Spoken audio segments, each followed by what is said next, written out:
नमस्ते दोस्तों, स्वागत करते हुए अपने YouTube चैनल पर। आज का वीडियो है मैथ्स पर। इसमें हम प्रैक्टिस सेट सॉल्व करवा रहे हैं। तो आज प्रैक्टिस सेट है हमारा तीसरा। दो हम सॉल्व करवा चुके हैं। तो आज का पहला क्वेश्चन है, 5 कलमों का मूल्य 25 रुपए 50 पैसे है। तो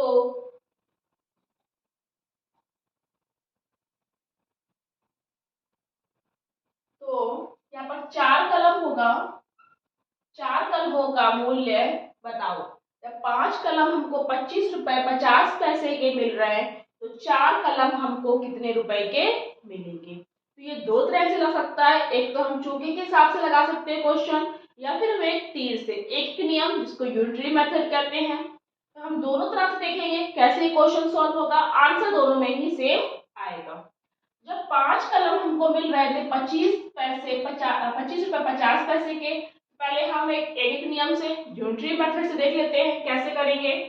जब जो चीज क्वेश्चन में 2 बार दी हो, उसको हम पहले लिख देते हैं। और जो चीज पूछी जाती है, क्या पूछ रहा है, मूल्य पूछ रहा है, ये रुपए पूछ रहा है, तो जो चीज पूछी जाती है उसको हमेशा हम आखिरी में लिखते हैं। कैसे, तो 2 बार दिया था, तो यहां हमने लिख दिया कलम, यहां लिख दिया हमने मूल्य। हो गया हमारा। जो चीज 2 बार दी होगी वो पहले लिखेंगे, जो पूछा जाएगा वो हम आखिरी में लिखेंगे। अब 5 कलम थे तो हमको मिल रहे थे 25 रुपए 50 पैसे के। अब कलम हो गए 4, कम हो गए कलम। जब कम हो गए तो वो हमें कम रुपए के मिलेंगे। जब कोई चीज ज्यादा है तो ज्यादा रुपए की मिल रही है, चीज कम हो जाएगी तो वो रुपए भी उसके कम हो जाएंगे। अब 4 रुपए का वो पूछ रहा था कि कितने रुपए में मिलेगा, हमको नहीं पता, तो हमने उसको x मान लिया। अब x की तरफ जो तीर होता है वो हमेशा ही नीचे लगाते हैं। जो चीज पूछी जाएगी उसमें हम x मान लेंगे, और x की तरफ तीर हमेशा हमारा नीचे लगेगा। एक एक नियम का हम पूरा चैप्टर पढ़ा चुके हैं, तो जिन्होंने नहीं देखा है वो जाकर के पिछली वीडियो देख सकते हैं। अब हम इसमें देखेंगे कि हमारा कहाँ तीर लगेगा। जब 5 कलम थे तो 25 रुपए 50 पैसे के मिल रहे थे। जब 4 कलम कलम कम हो गए तो वो कम रुपए के मिलेंगे। कम संख्या कहाँ है हमारी, नीचे, तो तीर हमारा नीचे लग गया।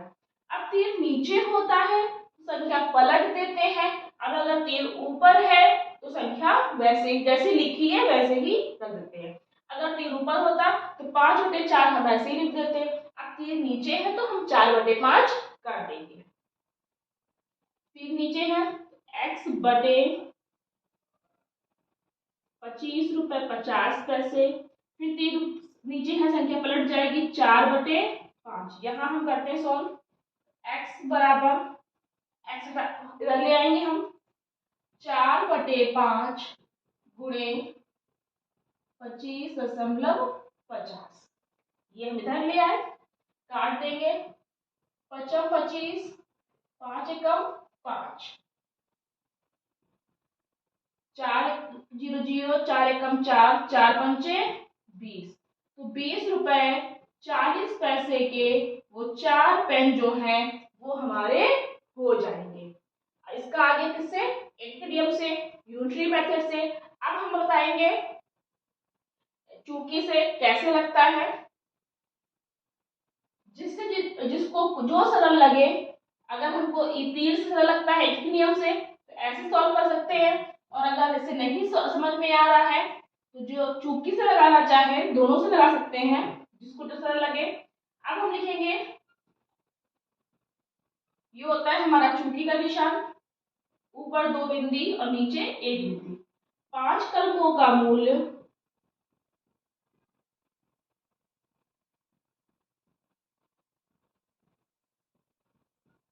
25 रुपए 50 पैसे है। इसलिए एक कलम का मूल्य, अब इसलिए में क्या करते हैं हम, एक बिंदी ऊपर, दो बिंदी नीचे रख देते हैं। तो एक कलम पहले 5, जो चीज पहले लिखी थी उसको हमने पहले ऊपर लिख दिया। 5 कलम का मूल्य 25 रुपए 50 पैसे था। तो अब हम एक कलम का पहले निकालेंगे। तो एक कलम का क्या करेंगे हम, 25 रुपए 50 पैसे बटे 5 हम कर देंगे। अब वो कह रहा है 4 कलम का मूल्य। तो 4 कलम कितने की मिलेंगी, 4 गुणे 25.50 बटे 5 काट देंगे।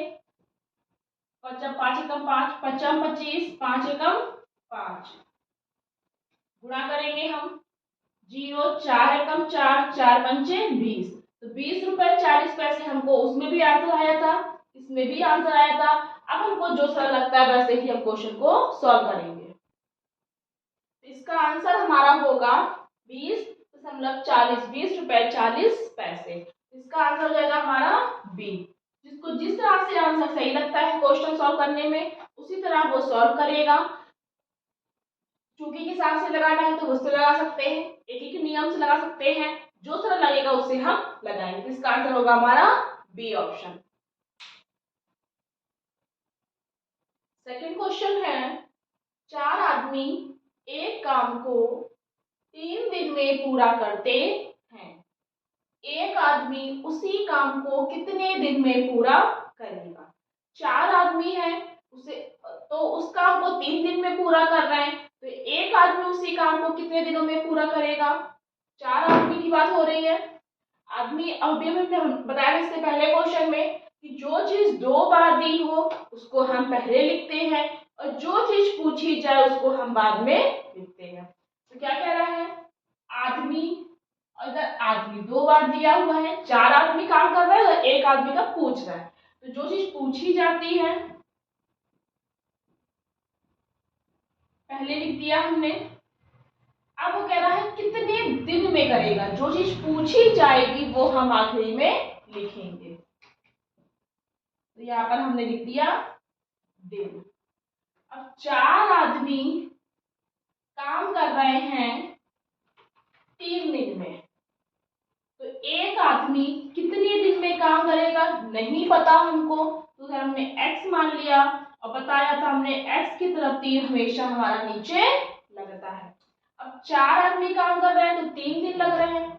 एक आदमी काम करेगा, अगर कहीं मजदूरी हो रही है तो 4 आदमी अगर लगे हुए हैं उस घर को बनाने में तो उसे 3 दिन लगते हैं। अब अकेला आदमी काम करेगा तो उसे ज्यादा दिन लगेंगे, तो ज्यादा दिन लगेंगे, ज्यादा संख्या कहाँ पर है, ऊपर है हमारी। तो तीर हम ज्यादा की तरफ ऊपर लगा देंगे। अब हमने बताया था कि तीर नीचे होता है तो संख्या पलट देते हैं और तीर ऊपर होता है तो संख्या हम नहीं पलटते हैं। तो क्या करेंगे, हम संख्या पलट दी, तीर ऊपर है, ऐसे ही हमने लिख दिया।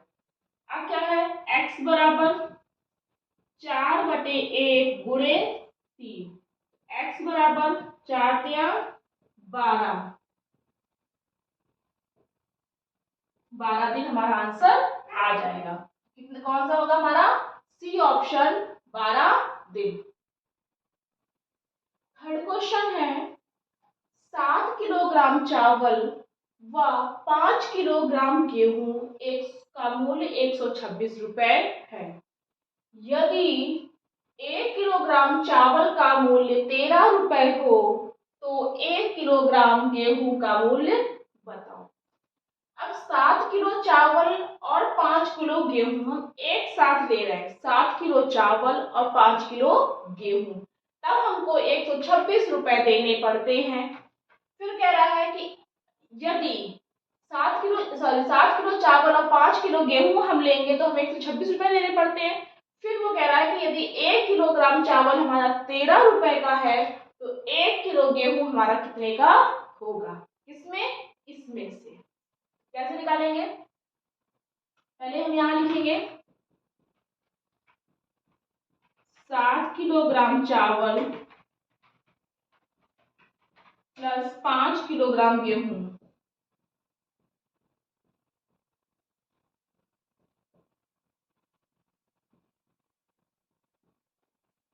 126 रुपए का मिल रहा था हमको।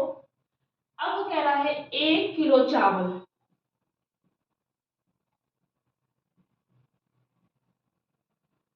1 किलो चावल है हमारा कितने का? 13 रुपए का। जब 1 किलो चावल 13 रुपए का है, चावल हमने यहाँ पर लिया था 60 किलो का, तो 60 किलो चावल कितने का हो जाएगा?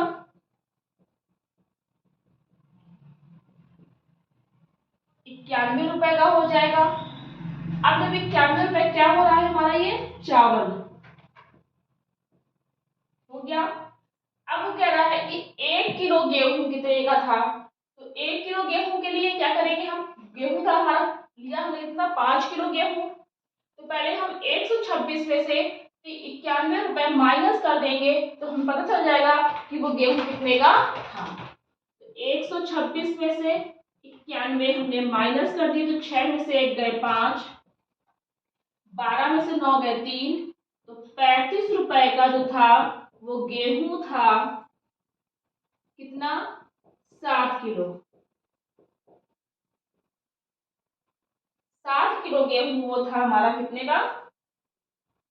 35 रुपए का। तो 1 किलो गेहूं कितने का आएगा?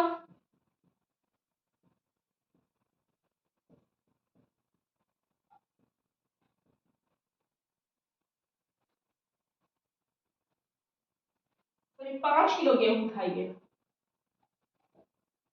तो 1 किलो गेहूं कितने का होगा? 35/5, 5 सत्ते 35, तो 7 रुपए का हमारा ये जो है गेहूं है वो 1 किलो निकल कर आएगा। आंसर हो जाएगा हमारा इसका ए ऑप्शन, 7 रुपए। फोर्थ क्वेश्चन है, 3 संख्याओं का औसत 9 है, यदि पहली 2 संख्याओं का औसत 12 हो तो तीसरी संख्या बताओ। 3 संख्याओं का औसत 9 था, कोई भी 3 संख्याएं हैं, हमको संख्या नहीं पता, तो 3 संख्याओं का औसत 9 है और पहली 2 संख्याएं, स्टार्टिंग की 2 संख्या, जो 3 संख्या थी उनमें से पहली 2 संख्याओं का औसत 12 है, तो जो आखिरी की तीसरी है वो संख्या बताओ। तो क्या करेंगे हम? यहां लिखेंगे, औसत का क्वेश्चन है ये, 3 संख्याओं का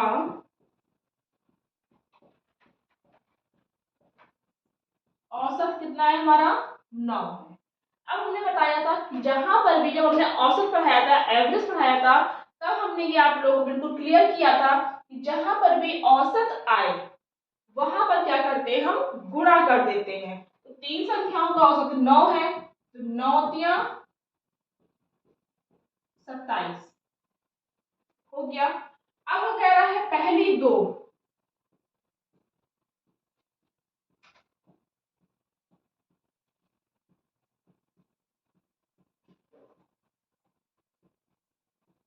संख्याओं का औसत कितना है हमारा? 12। पहली 2 संख्याओं का औसत 12 है, फिर से औसत आ गया हमारा यहाँ पर, तो 2 गुणे 12, 12 दूनी 24, 24 हो गया। 3 संख्याओं का था तो 9 से 27 कर दिया हमने, औसत लिख के आ रहा है, औसत जहां भी आएगा वहां हम गुणा कर देंगे, और पहली 2 संख्याओं का औसत था 12, तो 12 दूनी 24। अब वो कह रहा है कि तीसरी संख्या बताओ। तो तीसरी संख्या कैसे निकालेंगे हम?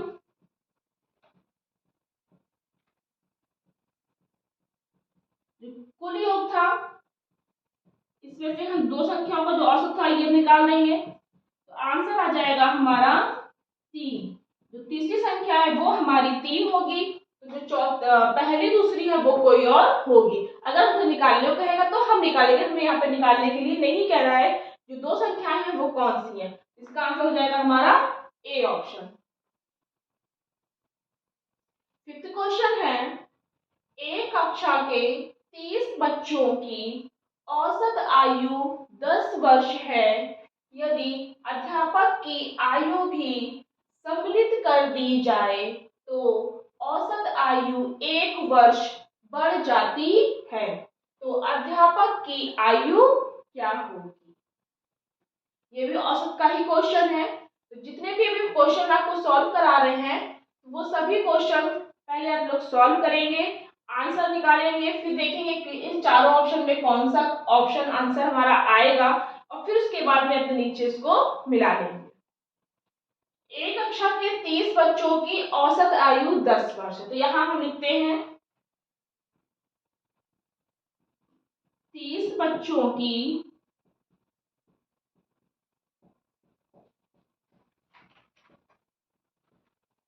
औसत आयु 10 वर्ष है।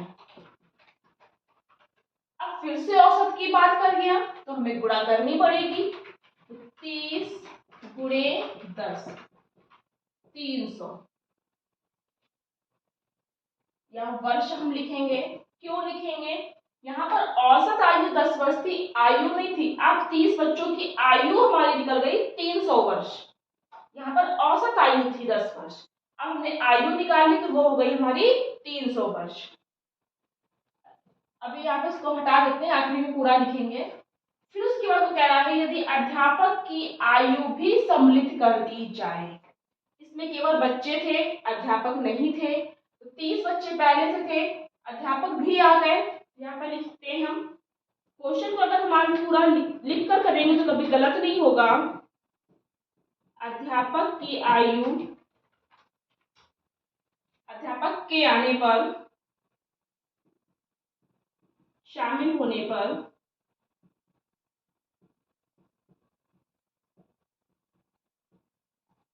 तो पहले 30 बच्चे थे, अध्यापक भी हो गए कितने? 31 हो गए। अब आयु भी शामिल कर ली जाए तो औसत आयु 1 वर्ष बढ़ जाती है। तो औसत आयु कितनी थी हमारी? 10 थी, 1 वर्ष बढ़ गई। यहाँ पर लिखेंगे 1 वर्ष बढ़ने पर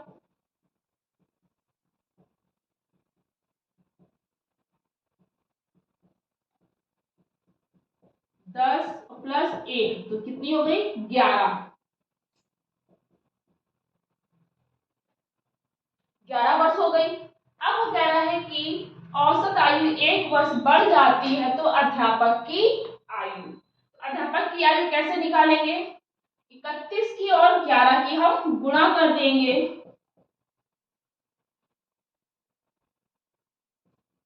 11 एकम 11, 11 थी 33 और 1 34, 341। ये भी हमारा यहाँ वर्ष लिख देंगे, ये भी हमारा वर्ष निकला, लेकिन केवल वर्ष निकला है। 31 लोगों की 341 वर्ष थी योग करके, और 30 बच्चों की 300 वर्ष थी। तो अध्यापक की आयु पूछ रहा है, तो हम यहाँ लिखेंगे अध्यापक की आयु बराबर 341 में 300 हम माइनस कर देंगे तो हो जाएगा हमारा 41 वर्ष। 41 वर्ष हमारा आंसर आ जाएगा। इसका आंसर हो जाएगा हमारा डी ऑप्शन। केवल 30 बच्चों की औसत आयु दी हुई थी, औसत आयु है तो 10 से हमने गुणा कर दी, 300 वर्ष हो गया।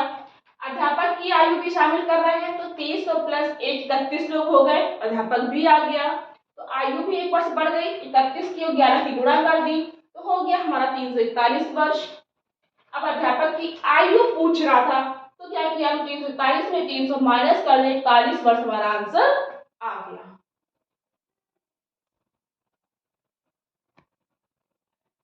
सिक्स क्वेश्चन है, पहली 4 अभाज्य संख्याओं का औसत बताओ।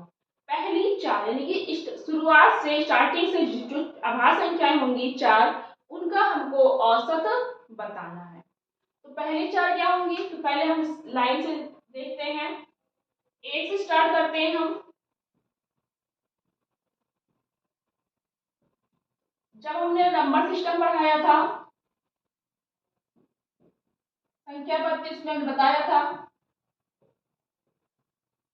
कि अभाज्य संख्या क्या होती है, सम संख्या क्या होती है, विषम संख्या क्या होती है। तो उसमें आप लोग देख सकते हैं, अभाज्य संख्या जो केवल अपनी ही संख्या से विभाजित हो, अपनी ही संख्या से उसका डिवाइड केवल किया जाए, वो हमारी अभाज्य संख्या होती। जैसे 2 अभाज्य संख्या है, 2 केवल अपनी ही संख्या से विभाजित होती है, किसी और पहाड़े में हमारा 2 नहीं आता है।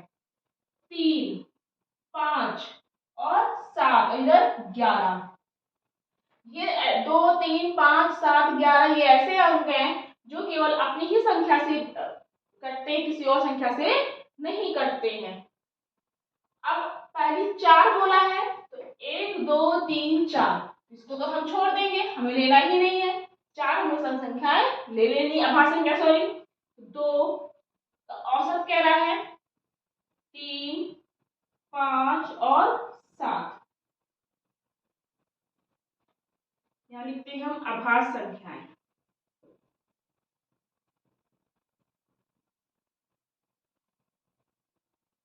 2, 3, 5, 7 औसत कहेगा तो उसमें हम जोड़ देते हैं और जितनी संख्याएं होती हैं उसको हम लिख देते हैं। इसमें एक फॉर्मूला भी होता है, जब हमने औसत पढ़ाया था तो हमने बताया था राशियों का योग, राशियों का योग बटे राशियों की संख्या। राशियों का योग बटे राशियों की संख्या एक फॉर्मूला है। राशि ये जो हमारे अंक हैं, संख्याएं हैं, ये है। योग इन सब का योग और संख्या जितनी संख्याएं ऊपर होंगी वो हमारी संख्या।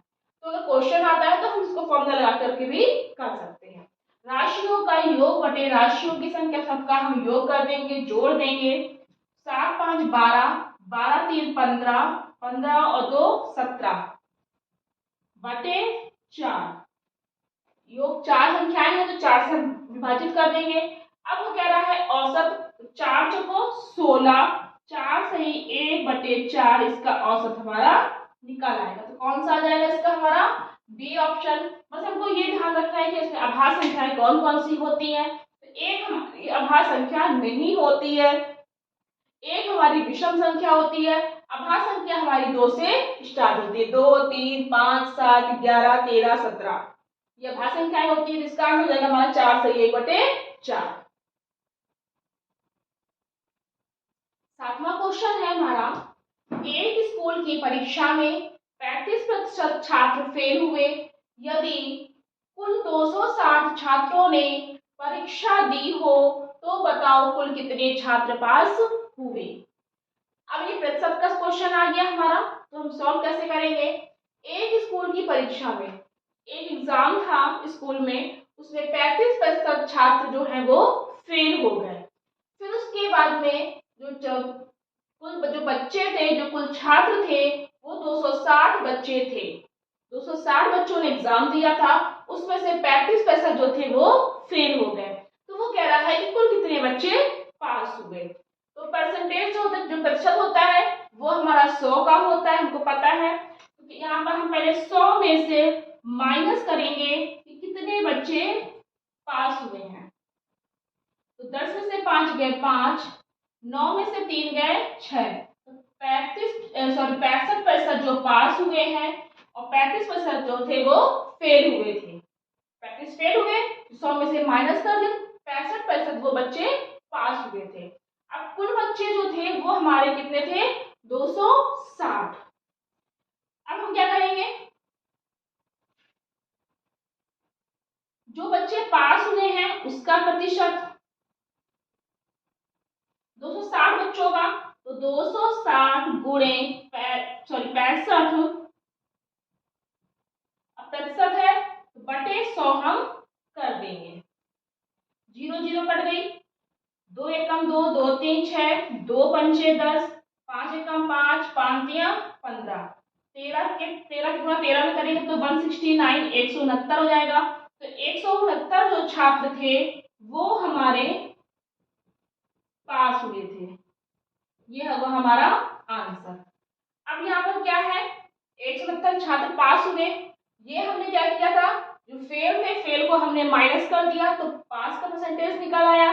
पास को हमने 260 गुणे 65 बटे 100 कर दिए, 169 हमारा आ गया।